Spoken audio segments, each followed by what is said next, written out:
Bueno, buenos días a todos. En nombre del Gobierno argentino y especialmente del Ministerio de Trabajo, Empleo y Seguridad Social de la Nación, quiero darles la bienvenida a esta segunda jornada de la cuarta conferencia sobre erradicación sostenida del trabajo infantil. Y darles la bienvenida también a este panel sobre empleo rural. Nuestra moderadora va a ser la señorita Nomia. Gracias. Good morning, everybody. Thank you for attending this panel, which is called Rural Economy, Meeting the New Sustainable Development Goals Estimates. And I'd like to start off by introducing my panelists, starting from right down at the bottom to the left of me. Carla Caballeros, the Executive Director of the Guatemalan Chamber of Agriculture. I've got Andrew Tego, the Deputy Secretary General of the General Agricultural Workers Union in Ghana. Junko Sasaki, the Director of Social Policies and Rural Institutions Division at the FAO. Norma Flores Lopez, Chair of the Coalition for the U.S. Child Labor's Domestic Affairs Committee. Jan Vis, the Senior Manager for Social and Environmental Impact at Nestle. Raja Ashfaq Sawar, Minister for Labour and Human Resources, Punjab, Pakistan. And the Honourable Ignatius Bafour Awua, Minister for Employment and Labour Relations from Ghana. So I'd just like to start off by giving a brief introduction to this issue. We know that the rural economy holds significant potential for creating decent and productive jobs and prosperity, but more than 70% of all child labour occurs in agriculture and its various subsectors, and much of that is hazardous. At least 11%, looking at statistics, of all forced labour happens in commercial agriculture and fishing. So the development of policies and programmes to combat child labour and forced labour in agriculture and the rural economy is seen as a priority, and it's seen as needed to also promote the sustainability of the rural economy and the livelihoods that depend on it. And our panellists will discuss over the next 2 hours more at length their experiences, their expertise and their ideas. I have a series of questions to put to them, but I would encourage the audience to please use the conference app to ask any questions, and especially if they're specifically for any member of the panel. If the app isn't working for you, just write them on a piece of paper, and there is a representative from the ILO here who's just standing up and raising her hand. Do come to her and bring her your piece of paper. So let's get started. I want to begin my first question to Honourable Ignatius Bafour Awua, the Minister for Employment and Labour Relations of Ghana. The question to you, Bafour, is what are the main drivers of child labour and forced labour in the rural economy?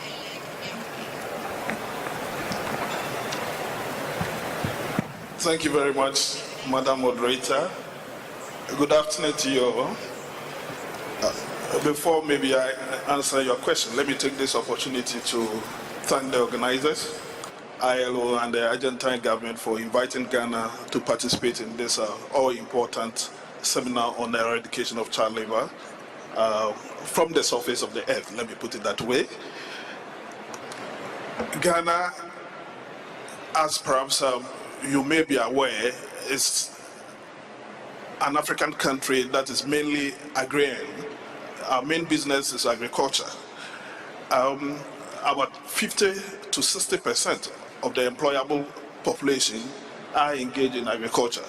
So naturally, anybody given birth to in Ghana grows up having some instinct in agriculture. But unfortunately, even though we have quite a number of our population being engaged in agriculture, in terms of creation of wealth, there's no correspondent link to the wealth creation of the country. If you look at our GDP, you have about 55% of the GDP coming from the service and industry sector. In fact, between service and industry, you have well over 80% of our GDP coming from there, and agriculture now contributes only 18.7% of our GDP. But that is the sector which also employs the majority of the people. So it means that you have more people engaged in one economic activity, yet the wealth from that economic activity is so low. So it explains why you have so much poverty within the agricultural value chain. And indeed, the poverty within the rural economy is so endemic that between the aged and the child, you can really see poverty. So if you ask me the number one drivers of child labor within the agricultural economy, I will tell you that the number one problem is poverty. And I've explained to you why it is coming from poverty. But besides poverty, there are issues within the agricultural value chain. That sector has a lot of informality. In fact, we don't even have accurate data on agricultural practices within the country. And then, besides that, we also, the sector lacks so many other things. People who want to engage in farming will want to have access to land, will want to have access to credit, will want to have access to extension services to be able to improve upon their practices. But I must admit that some of these things are lacking, even though government is doing so much to improve upon it. But government's efforts as compared to the demands from the people cannot, there's no way you can match the two. So there's a disparity in there. And I want to believe that those are some of the issues which contribute to child labor. But the bottom line is that poverty is so endemic within the agri-economy, and there are so many factors which actually contribute to that. Indeed, when you come to Ghana, the agricultural sector is dominated by especially the production of cocoa. So anytime cocoa production, especially value in cocoa price at the international level goes down, it naturally translates into farmers also earning lower income, even though government is trying as much as possible to absorb the shocks, especially when it comes to the reduction in cocoa prices outside. For instance, in this year, the cocoa year for 2017-2018 production year, government has decided that irrespective of the fact that cocoa price internationally has gone down by over 40%, government is still going to give farmers the producer price it's paid them the previous year. Hitherto, the option would have been that, okay, let us transfer this back to the farmer. And indeed, if we do that, it will even worsen the plight of these farmers. So, Madam Moderator, coming back to your question, I will say that the underlying pain of poverty within the rural economy, the underlying pain of child labor, and the main cause of child labor within the rural economy is that of poverty. I had also indicated that there are so much informality within the rural economy. They don't have access to credit, they don't have access to too much extension officers, because if you look at the proportion of extension officer to farmers, the disparity is so huge. You have about one extension officer attending to well over 1,000 farmers producing. So you can imagine the number of times one extension officer will have access to all the farmers that he or she is detailed to be able to have. I think I want to rest here, but I must also admit that government has identified these problems, and almost every activity of government is geared towards addressing this issue of poverty. And of course, by extension also, government action is aimed at eradicating child labor. And government is doing that through integrated programs, because we have identified industry as a major partner. We also have identified civil society as a major partner. And then we also have identified even our local communities, local actors who are very vocal, also as social partners in the fight against child labor, especially within the agri value chain. And if you permit me, I will want to cite an example of a program we have with, especially within the cocoa industry. As I indicated, Ghana has about 6 out of 10 regions that produces cocoa. So even if we're able to handle the issue of child labor within the cocoa industry alone, by extension, we will be reducing child labor by about 50% within that catchment area. And there has been a partnership between industry, government, and civil society that has worked so well. And there is this model which is being practiced between Ghana and Cote d'Ivoire in conjunction with US dollar, with the cocoa industry also participating. They are using especially NGOs as actors within the field. And I must admit that through that we have been able to create awareness within the cocoa industry. So if you go to any cocoa farmer in Ghana, if you are, and then you interview them, they will be able to tell you that this activity of this child is child labor. This other activity is not child labor. So at least that alone helps us to be able to come out with programs that will address them. Government has come out with so many interventions, especially in the area of education. We have identified that the best way to be able to stop child labor within the agri economy or the agri sector within our country is to be able to turn more people to school. And as I speak now, we have been able to improve school attendance to about 95%. So 95% of all school children going age in Ghana are now in school. And that one, it is irrespective of whether the person is in an urban area or within an agri area. And in some cases, even the percentage is above 95%. But the average figure is 95%. But added to that, we are not just interested in allowing more people to go to school. We are also interested in retaining people in school. Because it is one thing going to school today and it is another thing not going. So what we have done is to introduce incentives to keep people in school. A typical example is what we call capitation grant. Hitherto parents will have to pay school fees for their children. Now government absorbs 100% school fees from KG up to age 16. The Constitution of Ghana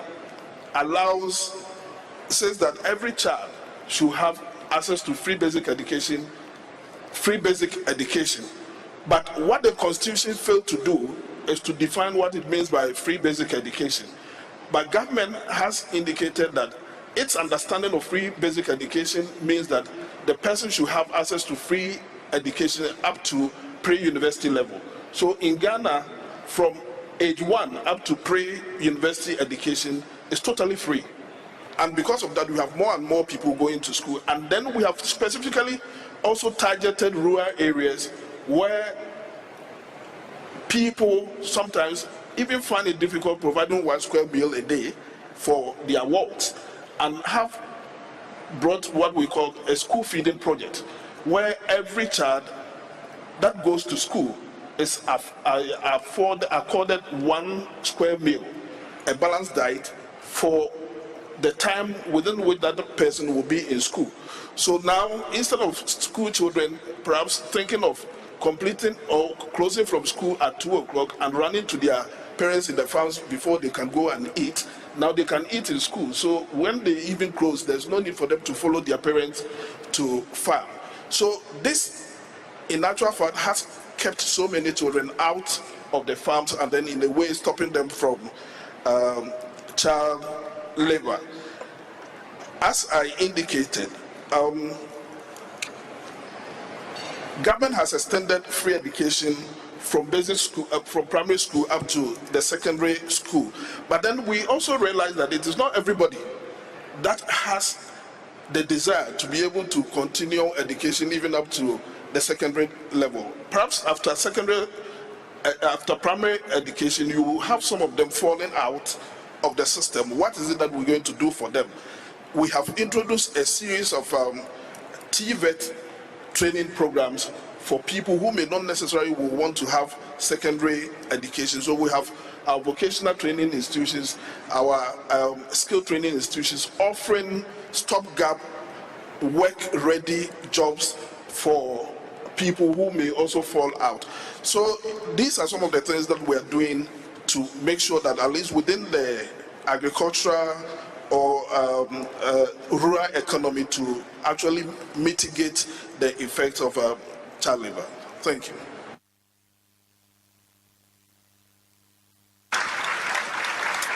Thank you, Bafur. So I'd like to, and we'll return for another question, but just to move along the line, I'd like to now turn to Raja Ashfaq Sawar, the Minister of Labour and Human Resources for the Punjab. And Raja, the state of Punjab has made tackling child labour a priority.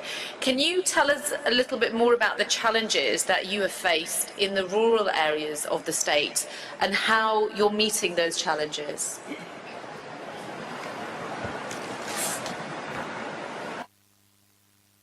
First of all, I would like to thank the government of Argentina, the Labor Ministry, and the government of Argentina, along with ILO, for organizing such a mega event for the child labor. And I would also like to welcome the panelists and all the stakeholders, the employers and the leaders, workers, everyone. Child labor, I would like to go back in 2014, and it has never happened in the region that we held a South Asia Labor Conference, and I hosted it in Lahore. And almost from all the South Asian countries, 7 countries, we had participation of labor leaders and the ministers, the government, and everyone. And since then, with the help of ILO and ILOs, we had 7 teams, and the technical experts came from India, ILOs, and they all headed the teams, and from that time onwards we have actually moved forward, and we made sure of 2-3 things, that there was a law. Before I would go into the law, I would like to stress upon or bring it to your knowledge that a couple of incidents which happened and which really touched me, and I'm sure you will also appreciate. In Punjab,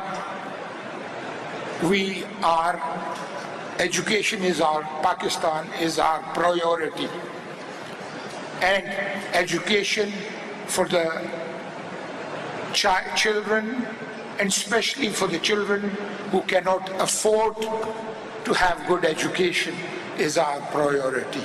So what happened is, we have these boards under which the government supervises the education, and then the position holders are given the due respect which they should, to encourage them for the future and give them this encouragement that they should be successful in life to be somewhere. And to our surprise, and to your surprise, 90% of those children are from the labor class, or the people who cannot afford to be, because of the lust or because of what they see around them, and they work hard to hold those positions. And then the government in return, what it does is gives them all that respect which is to be given, like make them the state guests, bring them to the state guest houses and encourage them and give them the credit for what of their achievements. So there was this young boy. When he walked in, there is a district in Punjab which is called Sahiwal. And in Sahiwal, that boy topped the board, and he was one of the invitees who were invited by the government. So when he walked in, because of poverty, the clothes he was wearing and the shoes did not even match. But he came first in the board, and I somehow or the other kept track of the boy and see how he transforms himself. So we gave him a guard of honor. They went on a study tour to Europe, Germany. And when they came back, and I went to the airport to receive those children who were the position holders and went on a 4-week study tour. And after that, they get the scholarships to go to the colleges and post-graduation. When they came back, I didn't see the guy, that young man coming back. So I especially went to the person who was an organizer and asked him, where did that boy go? He says, he's here. The guy had transformed so much that I did not even recognize him when he went past by me. So today you will be happy to know that that boy is in a medical college and he's in a final year of his medical college, and pretty soon he'll be a doctor. So this is not the only example. We have about laborers, just the children of the laborers. We have about 5,000 postgraduates who are going into medical colleges. We have a PhDs and who have been given scholarships overseas in United States. We have 1,000 in our top IT college. So our main concentration and to eradicate child labor, we can come up with all the policies in the world, arm twisting, which we sometimes have to do, unless and until we make education common and make sure they all go to schools. It is not possible. And along with that, I have, since the day before yesterday and many conferences I go to, and you will all bear me out, I have not heard anywhere about malnutrition. These children who go to school in the poor, poverty, and I am working with Nestle in Pakistan on these malnutrition children, and I have a program in these labor schools. We are working on this healthy child program. But in these programs, I personally feel that the ILO and the labor departments or governments should actually, along with all the policies being made, malnutrition should also be a part of it, because unless and until you have a healthy child, just sending a school which are undernourished and not properly fed child, breastfeeding is not common.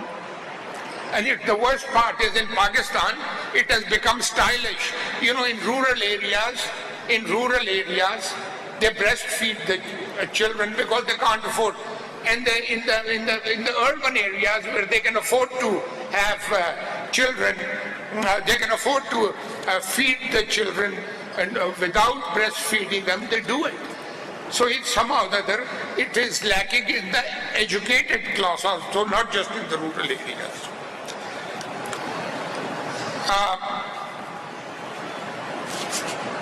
We have made quite a few amendments, especially you must have heard, and we have received a lot of appreciation regarding the brick kilns in Punjab. There was forced slavery. But the Chief Minister of Punjab, Shahbaz Sharif, he held it, for a political government in a third world country. I'm sure you understand how difficult it is because it's politicking and compromising happens, but he dealt it with the iron fist.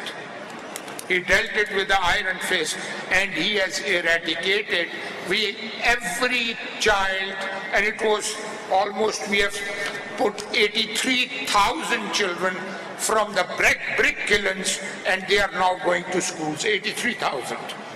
So, it is a big number which has, and we have made all the necessary, the children which we send to school, because even if they are just helping, whether it's agriculture, whether it's brick kiln, even if they are just helping out and not getting paid for it, still the children which are being sent to school, we give a stipend to their parents just to make sure that they do not take the children, and there is a whole system according to which we ensure it happens.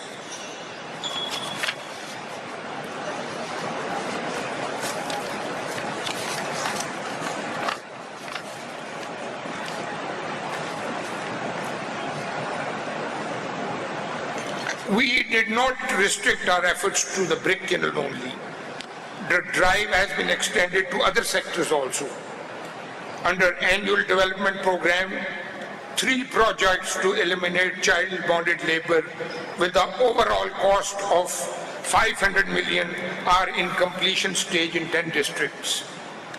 A mega project titled as Elimination of Child and Bonded Labor Project, integrated project for promotion and decent work for vulnerable workers in Punjab province, covering 36 districts of Punjab, at a total cost of 5 billion rupees is under implementation, wherein 344,000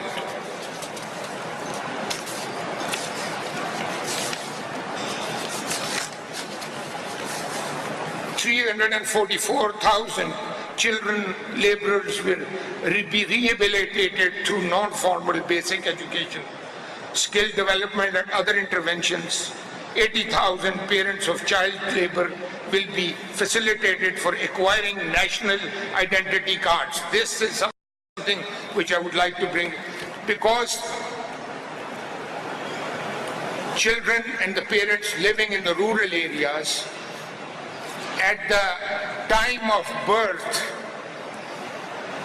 because they were not educated enough, they were not informed, that they have to register the child which has been born. So we had to take a special initiative to make sure all those children and the parents who are not registered are registered, and they are being, and over 80,000 has been registered.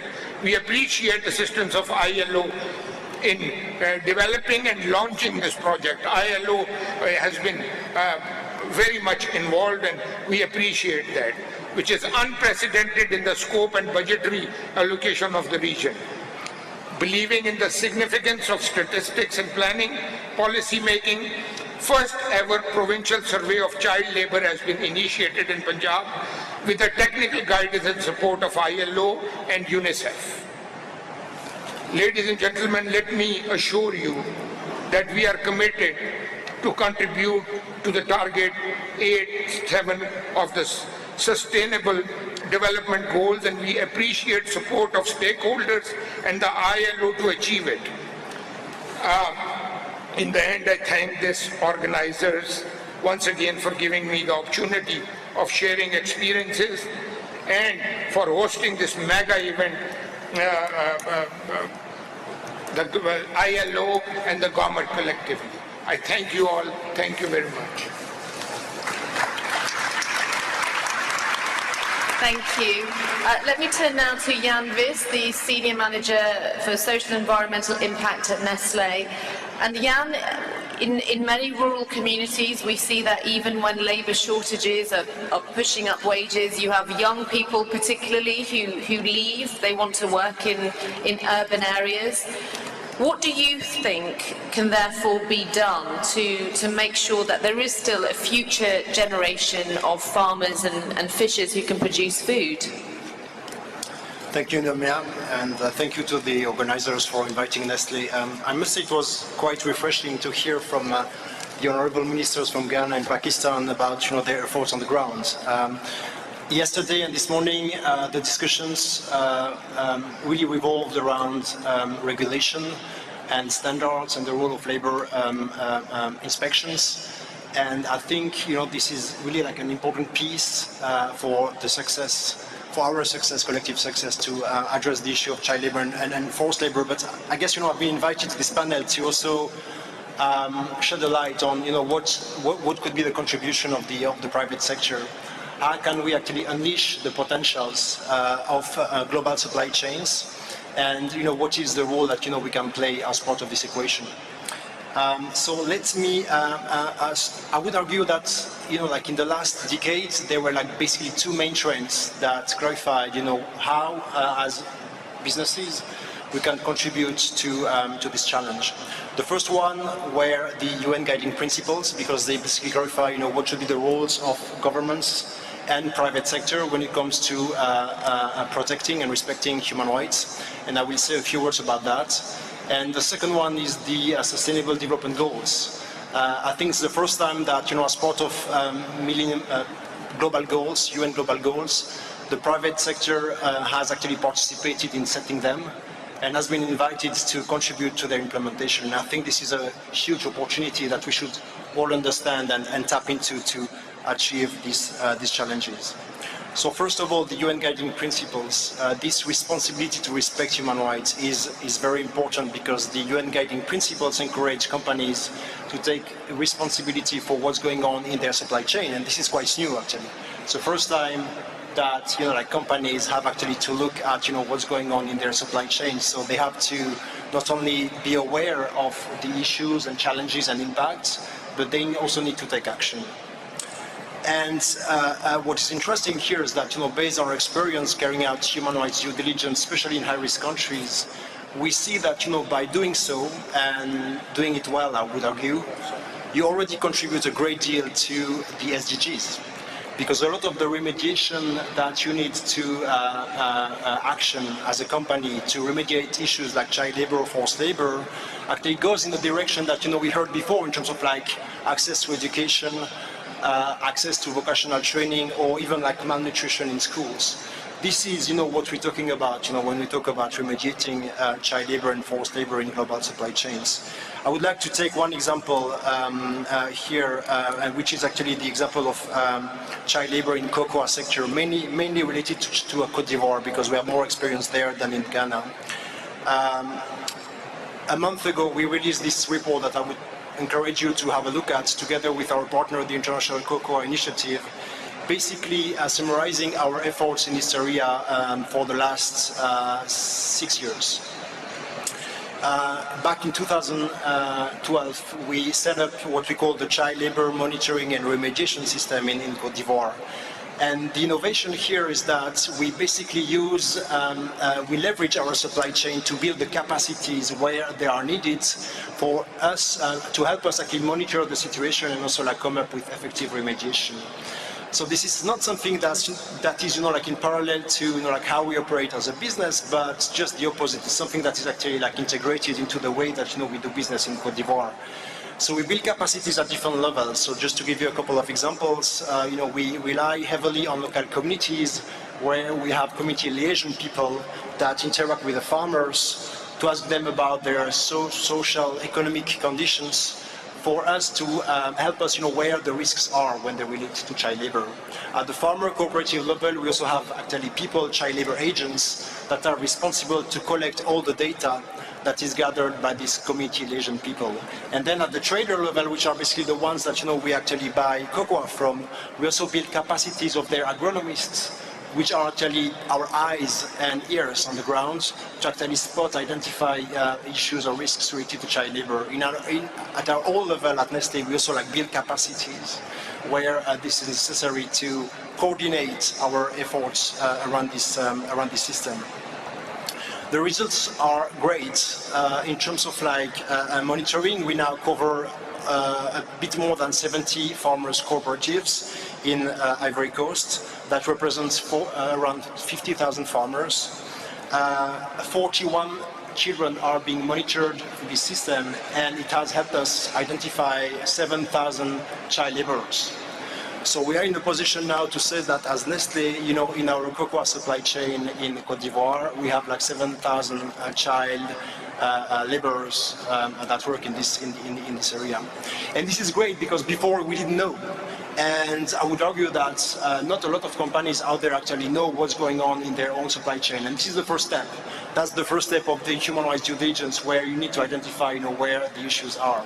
But of course, this is not the end of the story. Once you know, you need to act upon the issue.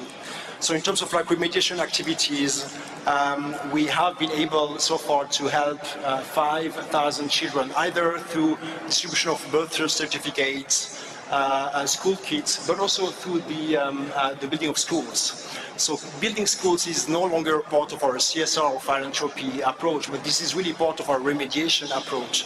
What we can actually do as a business, together with the governments of Ghana, Ivory Coast, and others, to actually help children reintegrate the educational system. We've also done other things. We are testing other remediation activities, actions, like setting up income-generating activities or setting up community service groups that are composed mainly of young people. What is important is that this system is not run by me or by the sustainability department at Nestle. We don't have one actually, but this is really run by the business. So this is really the confectionery strategic business unit that is responsible to run it and make progress against our targets on child labor. As I said, it's fully integrated into our supply chain, and I guess the effectiveness of the system to a large extent depends on our capacity to leverage our business relationships that we have in the supply chain, and that makes a difference. Because when we actually engage a discussion with our suppliers, or when we engage a discussion with the farmer cooperatives, we are in a position to improve the situation on the ground. And I think that as an example of a contribution from the private sector in order to improve these this issue of child labor in a specific country, I think that's quite an interesting example.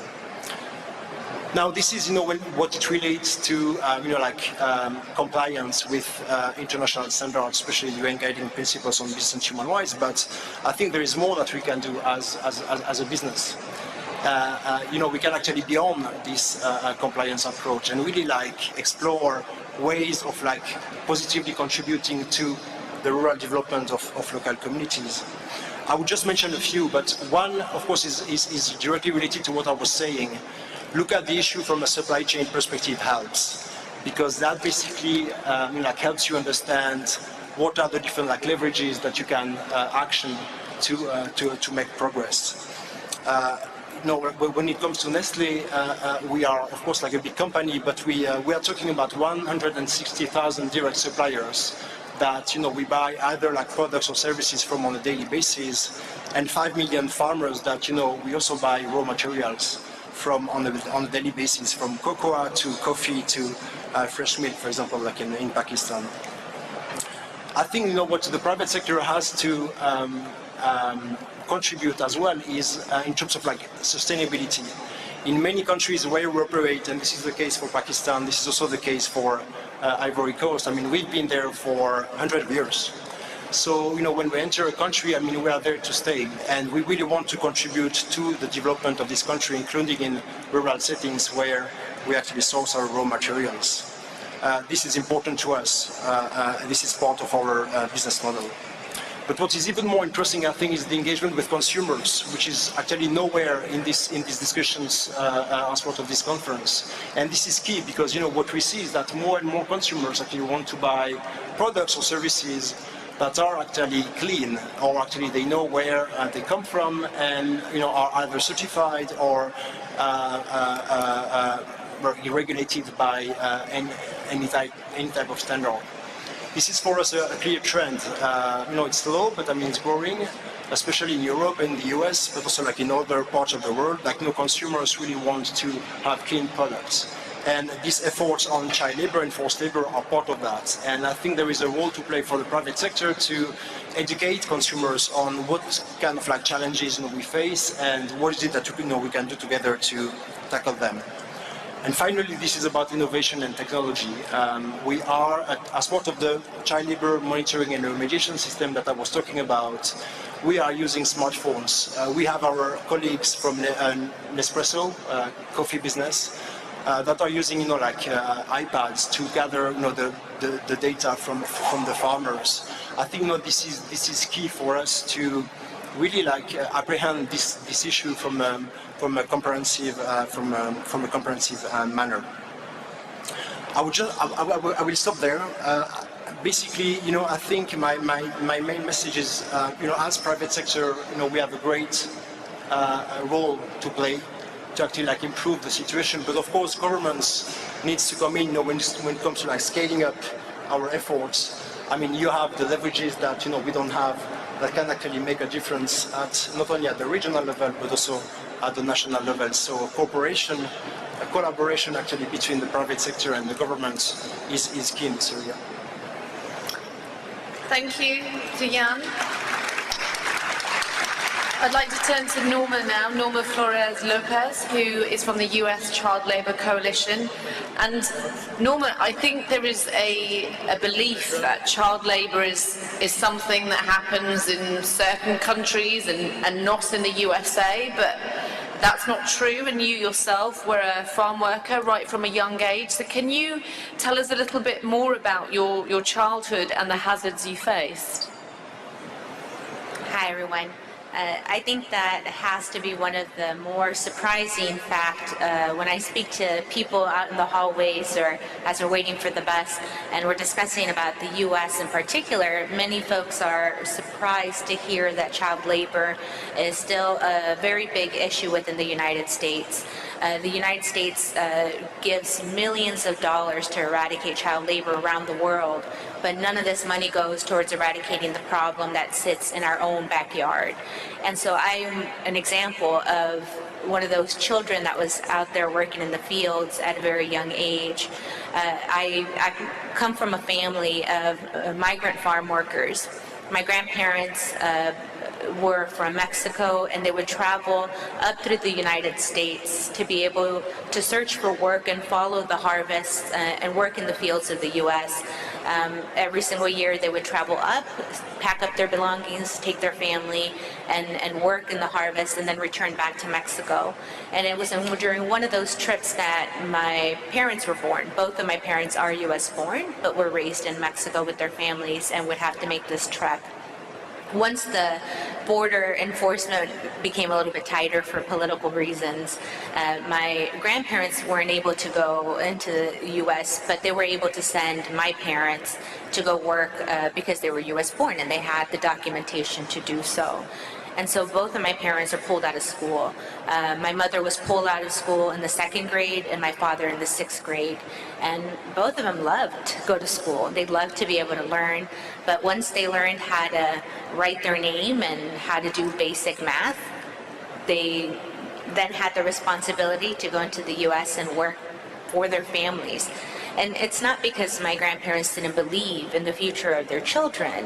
It was that that's how desperately poor they were, that they had to pull their children out of school and send them to go work because there was no way for my grandparents to be able to make ends meet in Mexico. And so it was a survival. It was done because of survival. So my parents worked in the fields, and I share their story because it was a story then that was passed down to me. I had to deal with the same situation of being born in the U.S., but having to go and work in the fields. And it was because my parents loved school so much and didn't have that opportunity that they didn't want that opportunity to be robbed from me and my 4 sisters. And so while we worked in the fields, as is legal to do so in the U.S. starting at the age of 12, my parents made sure that it didn't interrupt with my school, with my studies as I worked and grew up.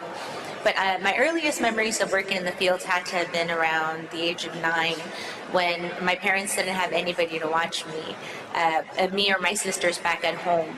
And in order to be able to keep us safe, they had us with them in the fields. They felt that that was the best thing that they could do. The alternative was to leave us by ourselves, unsupervised, in migrant camps that we lived in when we would travel from Texas, where our home was, up to Michigan or Indiana or Iowa, wherever the harvest was, wherever there was work available, wherever we heard that we would be treated decently. And so we would go accompany our parents with them to the field so that we wouldn't have to be by ourselves and face many of the hazards of being left unsupervised, or in migrant camps where there's other people that we don't know, other families. In the U.S., many times for migrant farm workers, they live in housing that's provided by the growers, but it's not quality, nice homes.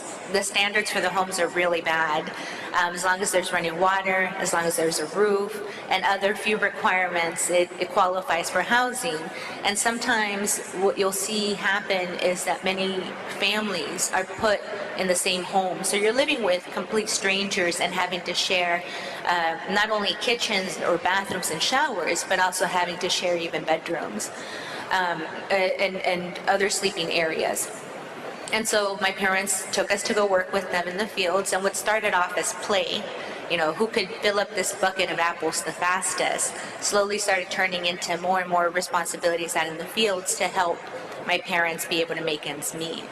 In the U.S., there's a system that many times migrant farm workers work under, which is the piece rate, in which you are paid based on how much product you're able to pick, how much produce you're able to pick. So there's an encouragement to be able to pick as quickly as possible, as many hands as possible, for the lowest amount of pay, really, that we would get paid out there to work in the fields. For a big potato sack full of onions, we would get paid about 65 cents. And if you think about how much you pay in a grocery store for that, it's really nothing compared to what we're getting paid out in the fields. And so we would be working under my dad's Social Security number. So when you look at how much my dad was producing per hour, it looks like he was making a lot of great money. But in reality, it was my dad, my mother, and my sisters, and me that were all working under that same paycheck, and we weren't making not even the national minimum wage. And so I grew up doing that my whole life. I officially became an employee, and I wore that with a badge of honor at the age of 12 because I felt I'm finally contributing to my family. Our family's desperate poverty was no secret to us. It was very evident every time I went to school, and I had to wear my sister's hand-me-downs and had to depend on the school educational programs by the government to provide me with things like a backpack or a notebook or a pencil. It was very evident that I was poor because I had to spend my summers sunburned from working in the onion fields or in the asparagus fields, while my friends got to tell us stories of vacations and beach trips and other exciting things they got to do during their summers with their families. And so, as I mentioned, at the age of 12, I began working in the fields. And so I was very excited because I thought I can finally make a real contribution to my family, until I hit the fields and realized what was really in store for me. Working full-time out in the fields is not what we consider full-time even for ourselves, and I know that all of us have very long work schedules. For me, working in the fields was 12-hour days, 7 days a week. Sometimes we would go 3-4 weeks without any days off. And at the age of 12, once I started working in the fields, all of that is legal in the U.S. Children are allowed to work as young as 12 years old, as long as it's not during the school day. But after school, we were able to work, which I did. On the weekends, I was able to work, which I did. And anytime we had a school break, any vacation, any week off, again, I was able to work with very few protections, with no required trainings, with no required safety equipment, just being out there, having to work as hard as the adults that were working around me. And so I performed this back-breaking work, whether it was sunshine outside, whether it was hot, whether it was cold, if it was rainy, I was expected to go work out there. And this was especially true when we traveled up north and we weren't in our home. I think that that's another misconception, that farm workers or agricultural workers or many of these workers that are trapped in poverty, that they have a lot of choice. My parents couldn't just decide not to take me out to work in the fields. I was of age to work. The grower was paying for my housing. Therefore, there was an expectation that I would go out there and work as long as was required to work until the fields were completely done picking, whether I felt sick, whether I didn't want to work, whether I didn't like the task that was being assigned to me. Because that's the other thing too about U.S. child labor laws. There's very few restrictions to the type of hazardous work that children are allowed to do. And so I was expected to go out there and be exposed to chemicals that were told to me that were medicina para las plantas. I was told it was medicine for the plants, the pesticides that were covering all of the plants and the crops. I was made to go out there and work with sharp tools with very little education or oversight or training. And it was very difficult, hard work, that I was not out there for choice, or as many times as they like to frame it, for vocational training so that one day I can own a farm. That was far from the truth. I would never have access to anything like that, to one day be an owner of my own farm or to be able to make a living off of this. What I had to go through, what I had to live, was exploitation. And my parents had no real choice, and they didn't know any better, because what we hear now, and what was true with my family too, is if it was so bad, then why would the government allow it to happen? Then why hasn't it been outlawed if it's so terrible for the children? And so that's what I try to be able to bring to people, to realize that there's a big responsibility that we all have, whether it's from the civil society side, whether it's from the government side, whether it's from the corporations, that a lot of these families that are out there are counting on us to do the right thing and to give them the right information and to give them the ability to make the right choices for their families so that they don't have to be trapped into the type of work that my family was trapped in, so that we can be able to restore the dignity of these people that are out there working. If you ask any one of these farm workers, they are proud of the work that they get to do.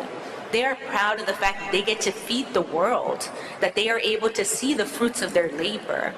But what we often see too is that they are robbed of their dignity with the type of housing we have to live in, with the type of the way their families are being treated, how their women are sexually harassed and raped in the fields. All of these things that we see in the United States, which is supposed to be the example to the world, which we pride ourselves in being out there asking other countries and supporting them in their efforts to be able to ensure that everybody has basic human rights, but we're turning a blind eye in the U.S. And I think it's very important that we put a big spotlight on this issue and bring more stories like mine to light, to be able to show people that this type of work is not easy. The children are out there not because that's what they want to do. These children have dreams like everybody else. They have dreams to be doctors, to be lawyers, to go to school. We love to read, we love to write, we love to practice the arts. We are people with dreams, with hopes, with families, with personalities, and we really owe to every single one of these children that we're fighting for an opportunity to be able to get access to quality education so that they can be able to have a fighting chance to achieve their dreams, regardless of their background. That's the other issue within the United States too, that we see these farm workers that are treated far less than anybody else, especially if they're undocumented. And a lot of the people that are undocumented look like me. They're not in the U.S. legally, so they're afraid to speak out. They're afraid to be able to ask for more rights, or even for their paychecks that are often robbed of them. And why is it that they're afraid? Because they don't want to be separated from their families. They don't want to be deported. They don't want to, leave the house wondering if this is the last time I'm going to be able to hug my child, if this is the last time I'm going to be able to be a part of this life that I've created in the United States. And so we see a lot of violations from those folks, but even those that are documented, like myself, that was US born, I was afraid of being blacklisted. And a lot of the times growers share these same lists of people of who work for them. And if I was considered a troublemaker, if I was asking too many questions, if I was asking for my basic rights to be respected, then simply next year, there was no work for me or my family. And then what were we going to do? What was my family going to do to eat? Where were we going to live? How were we going to be able to get by? And these are all things that I had to keep in mind every time I wanted to raise my hand, even though I knew that those were my rights that I was entitled to. And I share that because I want you to see that really we can go out there and educate and make all the laws and pledges and promises, but if we're not doing anything about what is happening in the fields, what is happening in practice, then it's not worth even the paper we're writing it on.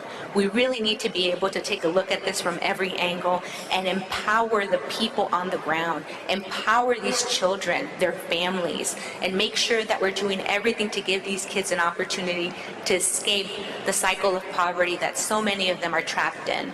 I was given that opportunity, yes, by government interventions. There were educational programs that helped me as my family moved from state to state to be able to get an education. Yes, there were companies that I worked under that didn't violate our rights, that paid us our paycheck, that allowed us to be able to have decent living conditions and breaks, followed the rules.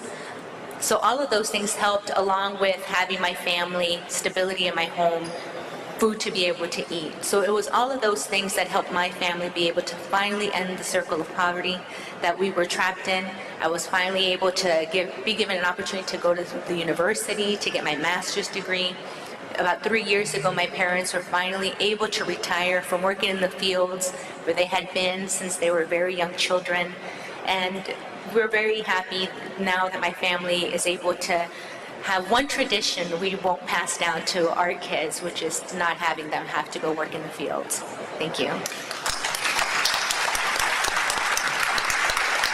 Thank you, Norma, for sharing your very powerful story there. I'd like to turn now to Junko Sasaki, the Director of Social Policies and Rural Institutions Division at the FAO. Junko, how can we engage actors, people in the world of agriculture in this fight against child labour? And how do you think the contribution of these stakeholders could make a difference in achieving targets, particularly SDG target 8.7? Thank you very much, Nomina. But indeed, at FAO, our mandate is to achieve the world free from hunger, where the agriculture and food can contribute to promote the living standard of everyone, especially the poorest. The working toward the elimination of poverty, FAO work on reducing child labor. This is the integral part of our program for reducing rural poverty. Looking at the recent report of ILO, it shows very clearly the majority of child labor are happening in agricultural field, 71%. In terms of the number of the children working in agriculture, which goes to 108 million, which is quite a lot. And also not only that, the number has increased 10 million more comparing with 4 years ago. This is really worrisome for us. We know, as Norma has just talked about her life, this household poverty and hunger are driving forces for child labor, especially in agriculture. It is not that parents want them to work in the field. There's no choice for family to feed and family to do the work in the field. They ask children to work. In that kind of situation, what we do, we try to give a choice so that choice alternatives so they can avoid from using other children to work in the field. What we do as FAO, Food and Agriculture Organization of the United Nations, we promote good agricultural practice. We increase resilience to economic shock and also natural and man-made disaster to the agriculture, and which brings the dramatic changes in rural livelihood. What are the changes? Of course, we are aiming at reducing the child labor. How we do? Aiming at agricultural practice to reduce the child labor, we bring some kind of technologies. This is one of the examples. For example, community weeding system, weeding machinery that can be used by several households in the community. So no longer children need to do weeding for their farming field. And also we try to have the massive scale irrigation program. Irrigation program, yes, it provides water to the crops, but it's not only that, to livestock, household, everyday chore, cooking. In that way that boys, they no longer need to go to the water point walking for hours with animals to feed, give water to the animals. And also girls, they no longer need to walk hours to the water point to just fetch a bucket of water to do the household work, cooking, cleaning. We can save their time and we can give the alternatives to the farmers who have to ask their children to work. We have a good example. FAO as an international organization, we share this kind of experiences. And also to achieve the changes at massive scale, we make sure that the agricultural policy programs and rural development plans, they integrate the concerns and also the strategies to reduce child labor. Agricultural value chain and support to family farmers need to have the good design to integrate prevention of the child labor and making sure there will be a safe working environment for children. In short, FAO, with a partner, we make sure that agricultural livelihood to be more productive, safe, and resilient to climate changes, so that rural families and agriculture are no longer need to depending on child laborers. That's the way we work together with all our partners and with ILO very closely. And thank you very much for your attention.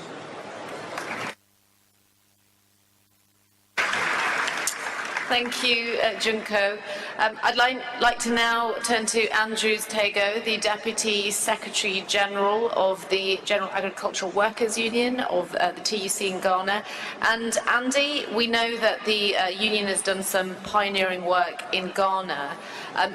Do you think organising informal economy workers into trade unions and cooperatives helps to eliminate forced labour and child labour? And also, do you think in the end it can help to end the dependence of small family farms on child labour?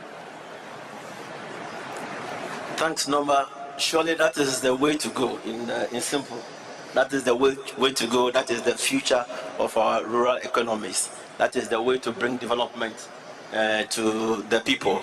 I would just want to join my minister in also thanking you for inviting us. He has laid all the protocols. And what I can only add in Ghana is a greeting and a call to action that we call Choboy. So when I say Choboy, it means I'm calling all of you to agree with me that child labor should have ended yesterday. So when I say Choboy, you respond, yay. Choboy, give me a fist. Choboy, you throw it up. And that means that you are agreeing with all of us on the panel that the time to end child labor is now. The time to develop rural communities are now. So I'm going to say Choboy for the last time and give the highest response you can give to it. First, Choboy! Thank you very much for your response.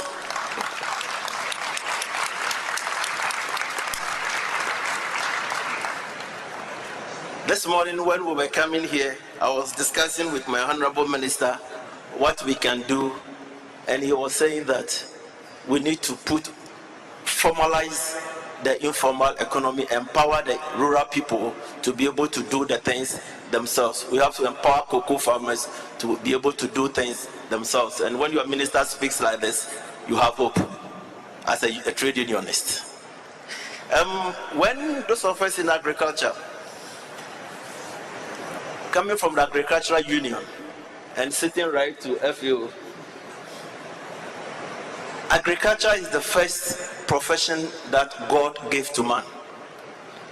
And when God was giving agriculture to man, he gave it to him in the garden. That is the most beautiful thing that you can ever find those days. When man entered into agriculture, then man began to destroy it. It is man that introduced pesticides. Agriculture was clean, it was green, and it was beautiful. And agriculture can become beautiful again. Agriculture was without child labor, and today we have child labor in it. It was without pesticides, and today agriculture is the third most dangerous occupation you can have on planet Earth.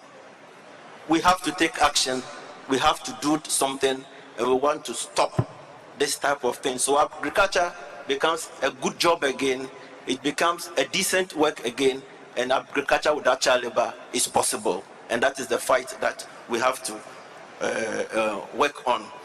It is on this premise that I also want to add to the contribution on the table and continue to answer Norma's question, that it is only when we respect the institutions of the rural communities, we empower the rural communities. It is when we look at the already existing traditional systems in the communities, that is the chieftaincy, what the people have, and we strengthen it and empower it and work with them at a matter of rights. That is when we can begin to say that we are bringing change for the people, and the change is by the people.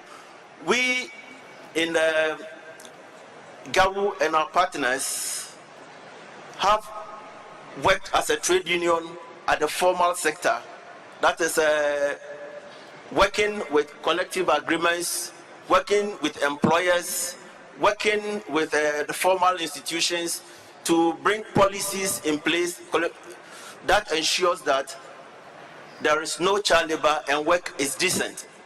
And we are working towards that. Now, the child labor we have that we discussing is in the informal economy, and it is in the rural economy where institutions and structures are not well organized. A system that is so heterogeneous and almost at the blind side of policy.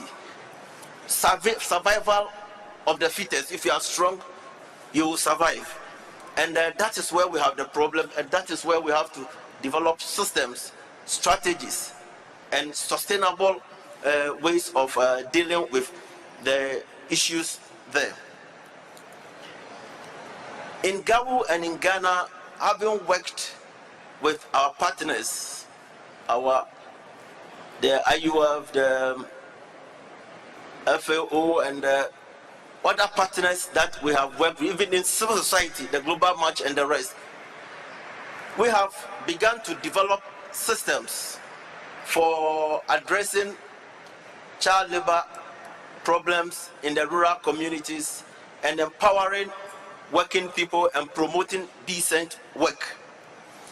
What happened in the Ghana example that we have called the Toko model is how we have come together as a tripartite team.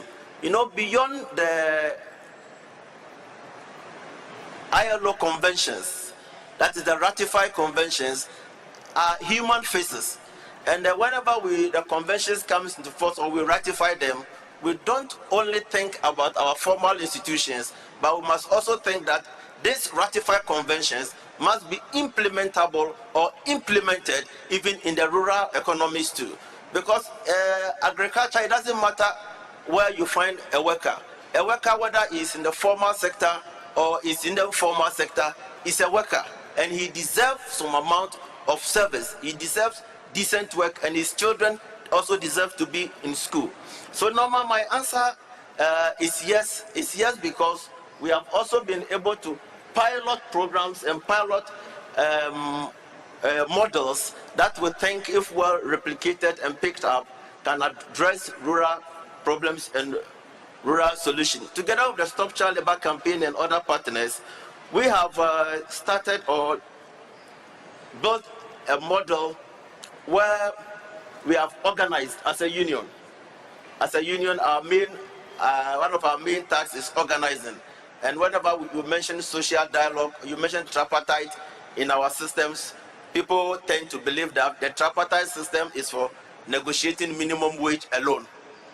And then beyond minimum wage, the tripartite system becomes useless. No, we have taken tripartism beyond minimum wage negotiations and begin to move it in addressing rural and community issues to the extent that rural people are engaged and they are participating in the social dialogue processes. So it is possible to extend tripartism to address child labor issues in communities, and that is what we have done through what we call the Toko model. What we have done in this model is also organizing farmers and fishermen in the rural communities, organizing and then promoting decent work and talking to them about how to work safely and letting them make the decisions themselves, that it is their duty and their responsibility to ensure that their own children are in school. And the practice is not to say that agriculture is negative and it is bad. Like I have said, it is the first profession God gave to man. So when we are talking about modernizing communities, empowering communities, we are also encouraging children to be in school, not to be in school and leave agriculture and become doctors, engineers, and lawyers and leave their communities. To be in school and learn how to practice or farm and do cocoa well in the scientific way, how to modernize agriculture and live within the communities. My minister was telling me this morning, himself being a farmer, that, and I love that one, when we modernize agriculture, when we develop the rural institutions, when we empower the farmers, when we bring the things that make people run away to the city, we bring it close to the community. They have their own lighting system, they have their own banking system, they have their own systems that they can use.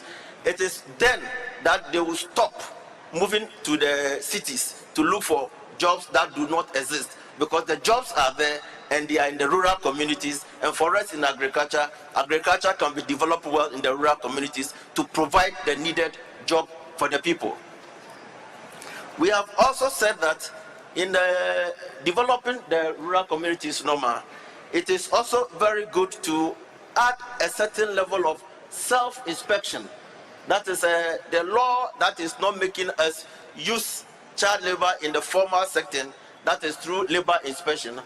That similar thing should be developed for the communities, such that in the rural area, there can be a form of labor inspection, whether it is the formal government labor inspection or a system that has been developed within the community. In the TOCO model, what we have done is using the community's own systems to be inspecting their activities, to be inspecting the movement of children.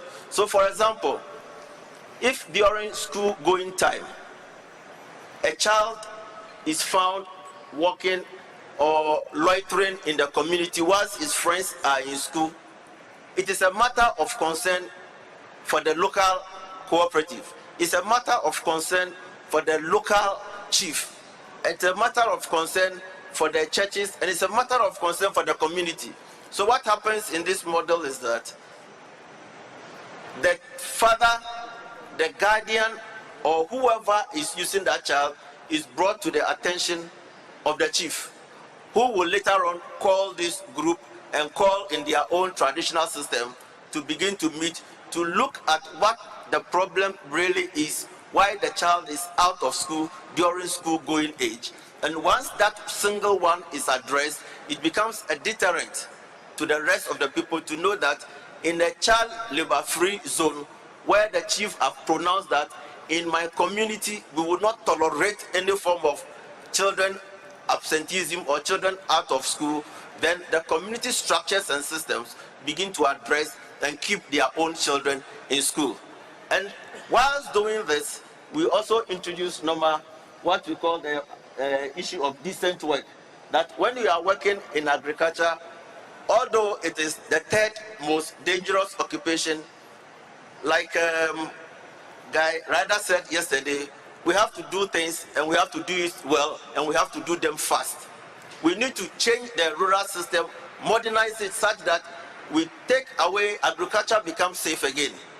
We take away the dangers of in agriculture. It is when we have taken away the dangers that we, the workers, can do it. Our children can do a certain amount of work on the farm, guided by their parents and not during school going periods, such that they grow on learning. And in this model too, what we have done, is to have a second opportunity for students or children who have grown past their school going period, such that if a child becomes around 13, 14, and is still going to a junior class, we will have a bridge school system. That is having a second chance for the child, for the teachers to monitor his progress until the teachers can place him in the right school, which we call the bridge school system, so that no child is left out, nobody can give an excuse. The school becomes a place that tolerates all children, irrespective of where they come from, irrespective of their ages. So it is on this premise that we say that when you empower the rural people, when you put rural people into systems and into their own organizations, into their own unions, when you make government policies of intervention close to the people and available to them, and make the people, empower them enough to be able to negotiate their own development, negotiate and engage government structures even at the community levels. So people are organized in the communities and they can be able to engage government officials at the community level to demand the services that government policy has planted for them. It is when this type of thing comes that you can see that rural people themselves will take their destiny into their own hands. 20 years ago, we thought that when you are entering a community and you want to address child labor, you provide school materials for the child. You give him school uniform, you give the child school books, you give the child school materials, and forget about the rest. And we have done that over a period. But the next time we come, child labor increases, because when you are sharing school uniform, every child will want to pretend to look like a student to benefit from the school uniform. So the child labor increases. But when we changed this approach, it was one component of it, but we use the rural systems like I have described to address the issue of child labor and promote decent work, that is when you enter the community and notice that the communities has its own monitoring systems in place, such that they do not allow their children to work, not us from outside. And one other key thing is that, Norma, anytime a child enters into employment, one adult is denied the employment.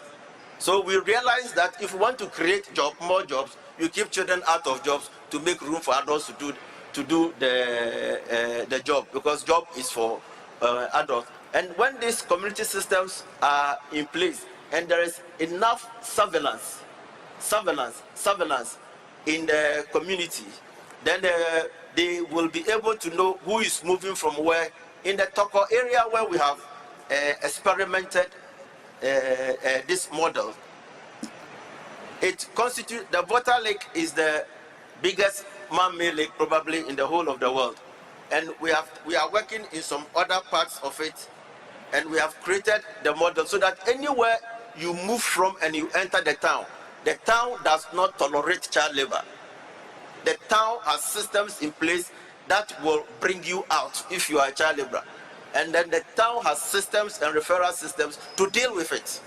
So what we will need to do now is to scale this up both at the sending level and the receiving level, so that we'll bridge the gap around the lake. So we'll have a fishing activity or catching of tilapia that is child labor free.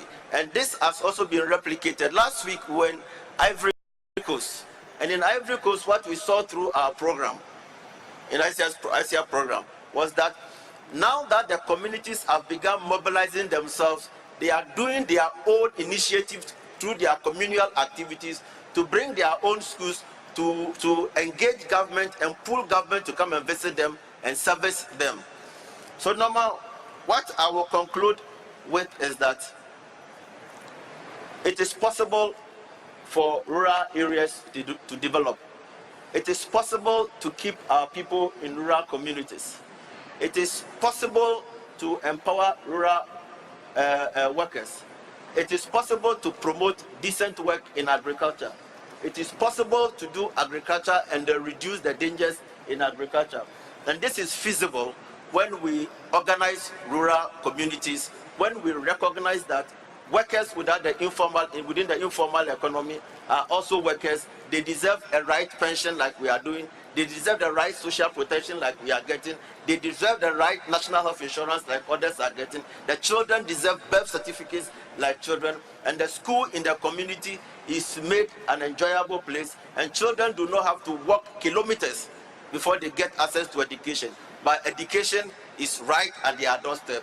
It is when we put these systems in place and we work with the tripartite structure at the national level, we move it from salary negotiation to development at the community, then we will be developing models that will make sure that the rural people can develop and the people in urban communities can develop. So those of us who are outside the rural communities are on the other side of the value chain. You can consume chocolate and smile.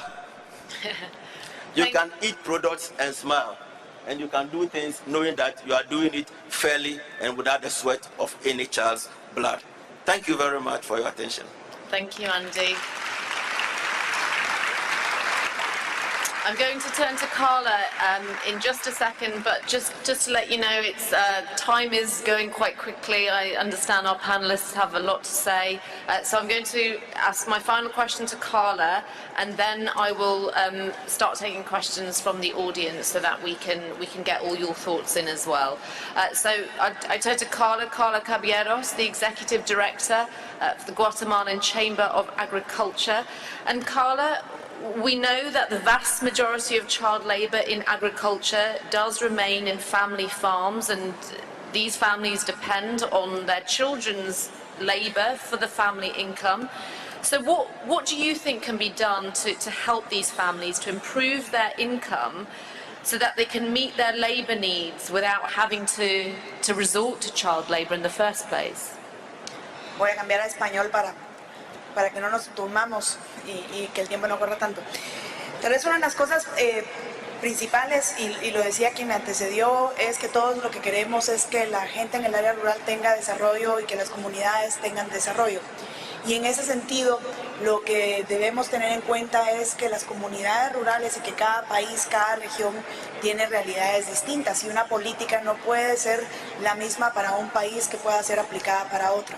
Pero sí hay un tema que creo yo que todos tenemos en común y que es cada vez más evidente, especialmente cuando lo revisamos desde la perspectiva de trabajo infantil, y es la urgente necesidad de transformar las realidades rurales. Y esa urgente necesidad de transformar las realidades rurales corresponde a tener estrategias de desarrollo integral, pero no estrategias que promuevan populismo, no estrategias que promuevan programas sociales, sino estrategias que realmente están enfocadas y que dependen de una estrategia de nivel nacional que está enfocada a la creación de empleos decentes a nivel nacional, incluyendo las áreas rurales. Solamente de esa manera vamos a poder cambiar la caracterización de mucho del empleo rural en este momento. En Guatemala, como en el resto de Latinoamérica y en el resto de países de otras regiones, la característica principal del empleo en las áreas rurales es que corresponde prioritariamente a trabajo agrícola, que depende de agricultura familiar, de unidades de agricultura familiar que tienen poco valor agregado, que dependen de condiciones de infraestructura débiles, de capacidades institucionales del Estado inexistentes, y esa es la realidad que debemos de transformar. Entonces tenemos que poner de primero una política nacional de empleo decente, trabajar de manera conjunta entre el Estado, el sector privado y la contribución que podemos hacer las empresas a través de la inversión y a través de esta creación de esta estrategia. En el caso de Guatemala tenemos un ejemplo, hoy nos acompaña el viceministro de Trabajo precisamente, y este debe ser el enfoque que se lleve hacia el área rural. El trabajo en el área rural es mayoritariamente también estacional, puesto que depende de este tipo de agricultura. Estas estrategias de desarrollo integral deberían de promover precisamente la creación de mayores y mejores ingresos para las personas, pero también la creación de mejores condiciones de calidad de vida y de protección social, y la creación de oportunidades de desarrollo y de diversificación de todo el tipo de actividades económicas que se puedan desarrollar.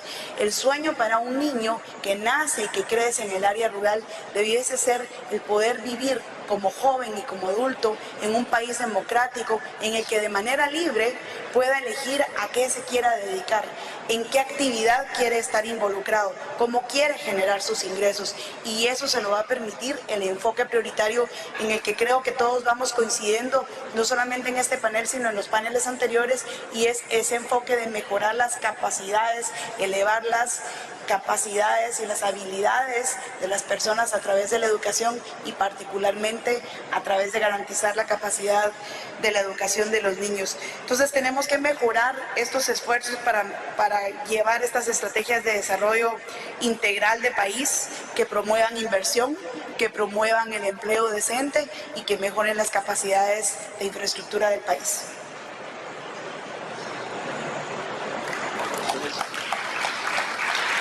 Thank you, Carla. I'd like to open up Carla's question to the rest of the panel if you have any thoughts, just to continue that conversation, and what more can be done to help families who do depend on child labour. Can I see who else would like, if you'd like to answer that question? Okay. Yeah.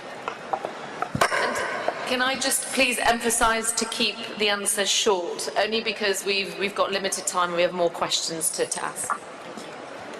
Thank you very much. I think, in the first place, if we agree that child labor should not be tolerated, then it behoves on everybody to work towards eradication of child labor. And as government, our duty is to be able to come out with interventions that will address issues of child labor. And as I indicated earlier on, what is it that we are going to do to improve income levels of our children? How are we supporting households, especially parents, making sure that at least they can be able to provide for some of their basic needs?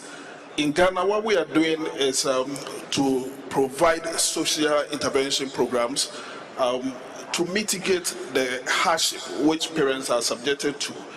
So within the health sector, for instance, we have what we call a national health insurance system, where every child between the age 1 day up to 18 is covered free. So every child up to age 18 is covered free by national health insurance. So if the child is sick and it goes to hospital, there's nobody will ask the child to pay anything. That is the responsibility of government. It's the responsibility of the national health insurance scheme. We also have what we call livelihood empowerment project, where poor households are identified and government extends some kind of stipends to them over a period of time to also make sure that at least they're able to take care of their livelihood. The biggest responsibility of government, so far as the development of the child is concerned, as I indicated, is that of education, and we believe that that should be the responsibility of government. We are also involving lower government structures. From the national level in Ghana, from the national level, we have what we call regional government, and then from regional government, we have the district government. The district government deals directly with the people at the grassroots, and they have representation from the community up to the district governance level.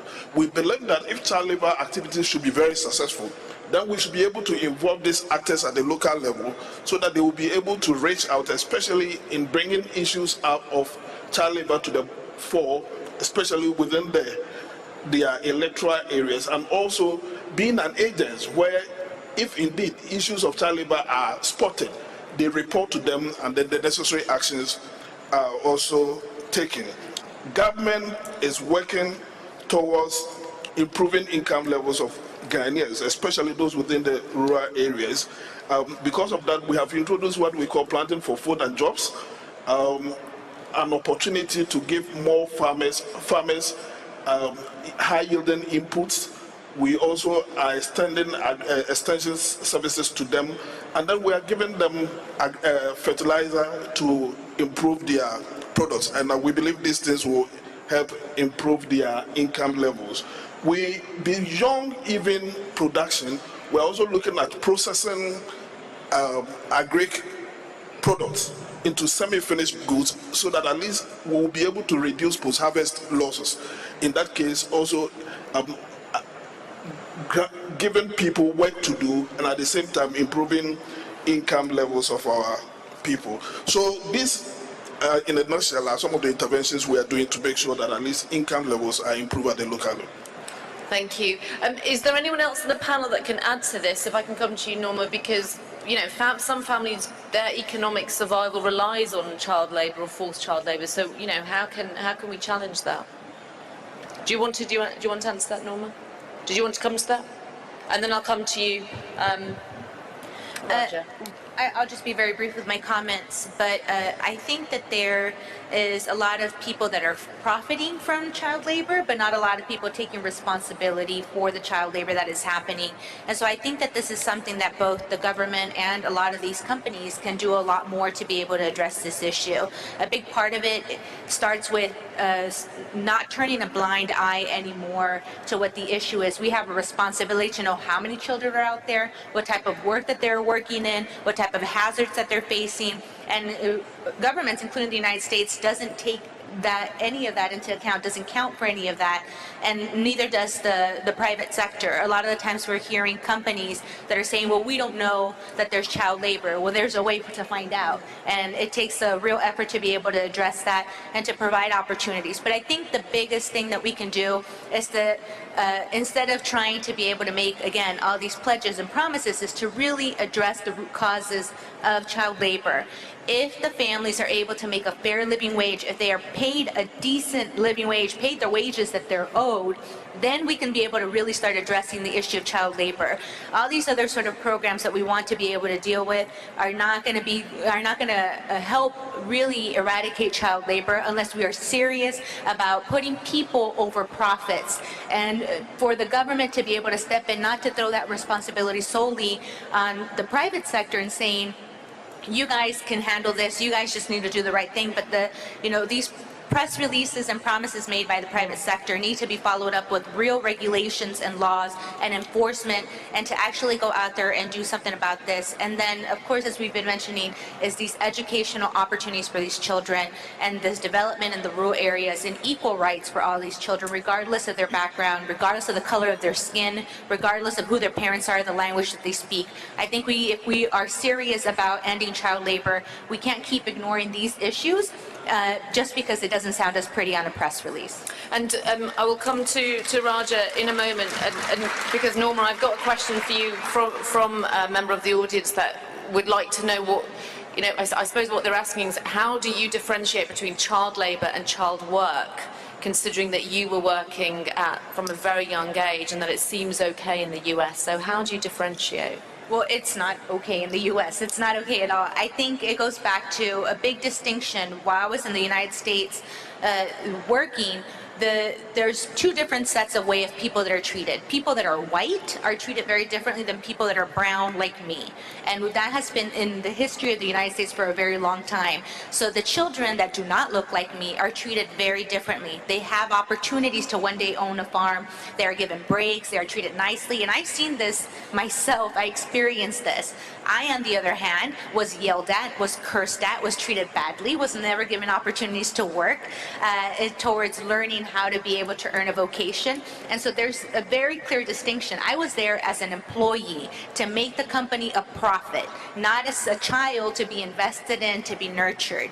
My parents, when they were living in migrant camps, they did not attend church with the grower the same way that the neighbors' kids that are doing chores on the neighbor's farm, they were attending church with them. It's very difficult to treat a child of somebody that you know, of a neighbor that you respect, to treat them badly than when it's somebody that's considered as the other, the way we were. We're brown, we don't look like them, we speak a different language, we eat different food, so therefore we are treated less. And I think that that's another thing that I haven't seen addressed a lot of these panels, is the racism that does exist, how people do get treated differently, and that a lot of these children that are out there working are not white, Anglo-Saxon, blue-eyed, blonde-haired kids. They are kids that look like me, that are poor, that have been poor for generations around the world. And so I think that when you start really looking at those issues, you'll start seeing the distinction between child work that's good for your child, that's going to teach him a career into agriculture,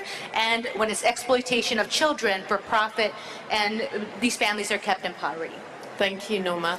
Raja, if you wanted to just answer, if you can briefly. Just a couple of things. If you can keep it brief, thank you. We were wondering what are the reasons about it. The first thing which we can really work at is the attitude of the parents. It has to be worked at. Secondly, Norma has very rightly said, the migration of the families from one place to another. They are not able to establish themselves before they are discriminated, and even they have to migrate due to whatever the reasons were. Then there are capacity issues, retention, then the retention of children which are enrolled in the schools. The retention, which it has to be really worked at. Then the coordination and the integration issues. And most of all, in a third world country, developing country, the population has become a burden. You know, when you have more children, you need more resources, you have to cater to their needs, and that has also become a big burden for the countries, or to address the issue of this child labor. Thank you, Raja. I have a question for you, Jan, from a member of our audience, and this is on the belief of giving people a decent wage. And this person wants to know that cocoa farmers in Ivory Coast live on money which is far below the poverty line. Shouldn't big chocolate manufacturers simply pay decent prices for cocoa that allows farmers not to depend on child labour? Thanks. I think this question relates to the one before, which is basically like, like how can we avoid child labor, especially in contexts like cocoa plantations. And, what we see from our monitoring and remediation system is that there are basically like different reasons, why children work on plantations. There are actually quite a few practical reasons why they do work on plantations. This is because there is no school, or school is too far, or because they don't have birth certificates that actually prevent them from actually going to school. So we need to work on them. But the other side of the coin is true. It's actually related to rural poverty and basically the income that farmers make. I would like here to draw a difference between, like what we have heard about, which is like mainly related to workers that are actually hired on plantations, and actually cocoa farmers that are actually independent farmers, and they are not actually paid by anybody. So they basically like just sell, their yield to farmers' cooperatives. And I think that comes with an opportunity to actually make these farmers more profitable, based on good agricultural practices, as the FAO is doing, but as we are doing as well, through our agronomists, but also by helping them to access, like markets easily. And we heard from the government of Ghana that a lot of governments, quite a few governments actually, also like set minimum prices, which is like very important actually to make sure that they receive like a minimum price throughout the crop. Certification has a role to play as well. I mean, to make sure that they receive a higher income for good quality cocoa. I think there are a set of like different measures that you can activate to make sure that farmers receive a more decent wage. But the fact of the matter is that like in the entire chain, I mean, there is no value enough, because the end product, chocolate, is not actually expensive enough. Basically, the price that we pay as consumers, for chocolate is not enough for people actually to live like throughout the value chain. So I think there is also like a discussion to have at that level, and this is like our responsibility as consumers to actually like make sure that there is enough value created in the chain, so it can be redistributed, including. How can you do that? I guess there are different ways of doing it. You can actually increase the price of your products, and this is what is being done when you have actually labels on your chocolate, like fair trade oats that are actually certified chocolate, that will actually ensure that it comes with decent working conditions, but also like fairer prices. This is one way of doing it. And I guess there are also like tax incentives that can be actually looked at the producing country level. Yeah, that's the two mechanisms that come to mind. If I can, this question is directed to Bathor and Raja, and again, if you can keep it brief, but if other members of the panels want to contribute to this, please do so. And this is about free education. We've talked before about how education can help bring children out of labour. This person wants to know, is public free education fully guaranteed in Pakistan and Ghana, and until what age? And are there still additional costs that prevent lots of poor families from sending their children to school? So in the end, they do end up in labour. Can you answer those? If I can start with you, Raja. Yes. In Pakistan, the education is free till the high school. And as far as the labor children are concerned, it's free for the children who qualify to be postgraduates, who go for further studies. It's free all the way through, not just education. Their boarding, lodging, living, everything is free, and it's all paid for. And otherwise, the education is subsidized for normal, if you are not talking about the labor children, you're talking about the general education, it's subsidized. Like for $50,000 you can become a doctor in Pakistan, so it's subsidized. The government pays for it. But the education for the child labor, the laborers' children is free right from the beginning till end. And if the child qualifies, the government takes them all the way through, not just within Pakistan, but outside Pakistan, and pays for their scholarships also. Perhaps you will appreciate our free education if I explain the Ghana school system. In Ghana, there's a 2-year preschool, which is part of the normal school system, and then you do a 9-year primary basic education, and then a 3-year senior secondary education before you enter the tertiary level. What we have done is that from preschool up to pre-university, which means that you will be in school for almost 15 years, is totally covered by government. Government takes 100% responsibility for everything, and even for those in senior secondary school where the cost is quite huge, government provides free uniform, government provides free books, government provides almost everything that the student will require to enable the person stay in school. And in Ghana, what is even more unique is that you don't have too many of day students. Most of our students, especially those in the secondary schools, are in the boarding house. So their 3 meals that they are supposed to have in the course of a day is also covered by government. So when we say free education, it's totally free. Before the introduction of this free education system, what we had was a limited scholarship system for farmers' children. And invariably what happened was that people within cities were rather accessing the scholarships instead of farmers' children. So what we came out to do was that, no, let's abolish the scholarship system and then make sure that we introduce a free education where every aspect, all that the parents does is perhaps to take care of the lorry fare from home to school, where the child will stay in the school for almost 3 months, come back for holidays, and then go back until perhaps the person completes school. So that's what we're doing. I would like to add one thing, that the students which we feel are not able to go to colleges or do not come up to par with colleges, we have technical schools, and we send them to technical schools instead, and that is also free. Okay. Thank you, Roger. And Carla, you want to add to this question as well?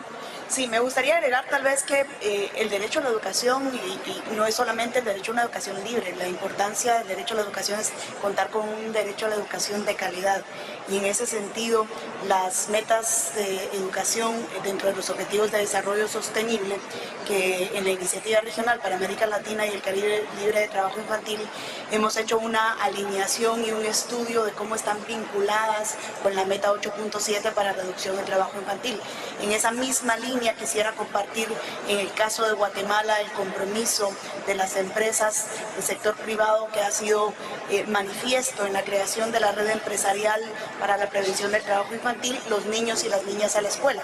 Esta es una red empresarial que surge de la política laboral, de los códigos de conducta de cada uno de los sectores que forman parte del sector privado, pero particularmente de la política laboral de la Cámara del Agro, en donde uno de los principios laborales es la prohibición de trabajo infantil y está traducido de manera que los niños y las niñas tienen que ir a la escuela.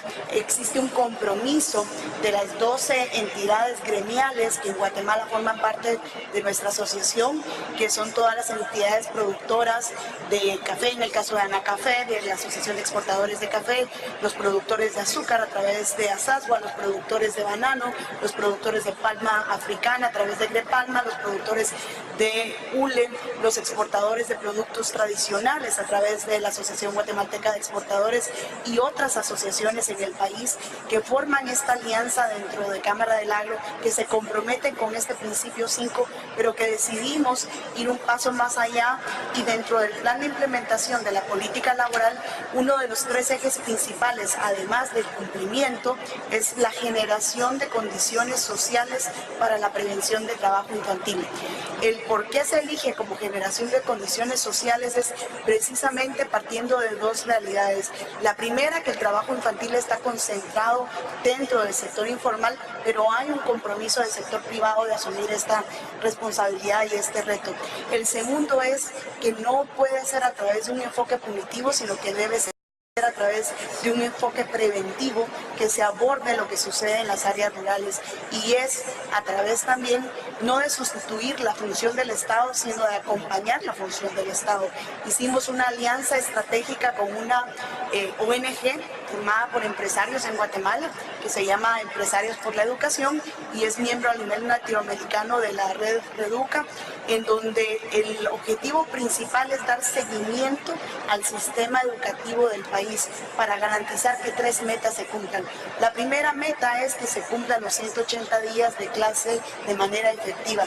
La segunda meta es que se cuenten con maestros que son competentes, que son docentes, que pueden enseñar a los niños. Y hay una serie de programas que incluye premiación, incentivos, la mejora curricular, la profesionalización de los maestros. Guatemala era el único país que no tenía maestros graduados en la universidad, sino a nivel secundario. Hoy lo tenemos, es enfrentado aún por algunos grupos dentro del país, pero es uno de los avances en garantizar que se tengan maestros que pueden enseñar a los niños con educación de calidad. Y la tercera y la meta más importante es contar con niños en ese sistema de escuelas para que sean niños que efectivamente aprenden. Y esos son niños que aprenden y que tienen las capacidades y las competencias necesarias en las áreas de lenguaje y matemática.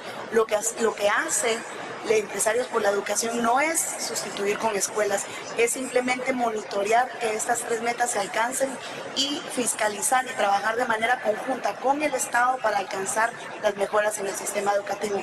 Pero adicionalmente también dentro de las asociaciones del sector, muchas de ellas tienen programas de educación que están llegando hacia las comunidades rurales. Thank you. I have about 5 minutes left, so we have to keep the answers really brief, if that's okay. This is a question that a member of the audience has asked for all the panelists, so whoever would like to answer that, please do put your hand up and talk.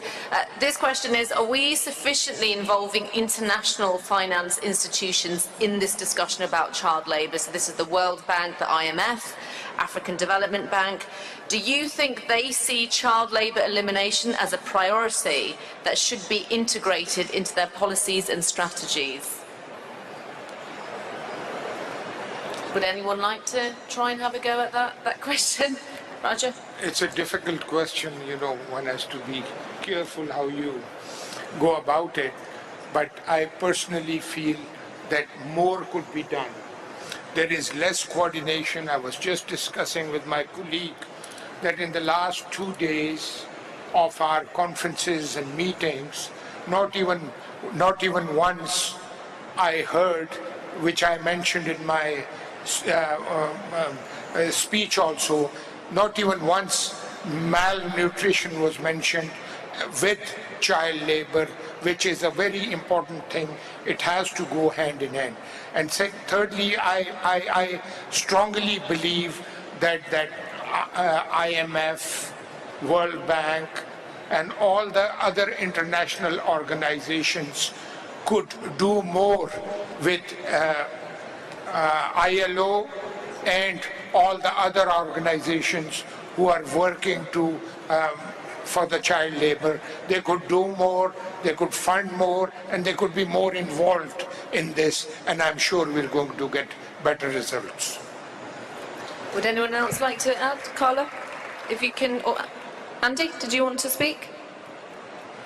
Yeah, thank you very much. I think that at the global level, there is a need to have policies that focuses on communities, so that whatever policy is being developed at the World Bank, wherever it's being developed, it must have a community focus, and it must also take into consideration that whoever the partner is that is working on it, there must be an issue of social issues that should include child labor and also promoting decent work at different levels, so that you cannot have a financial arrangement that promotes the usage of children.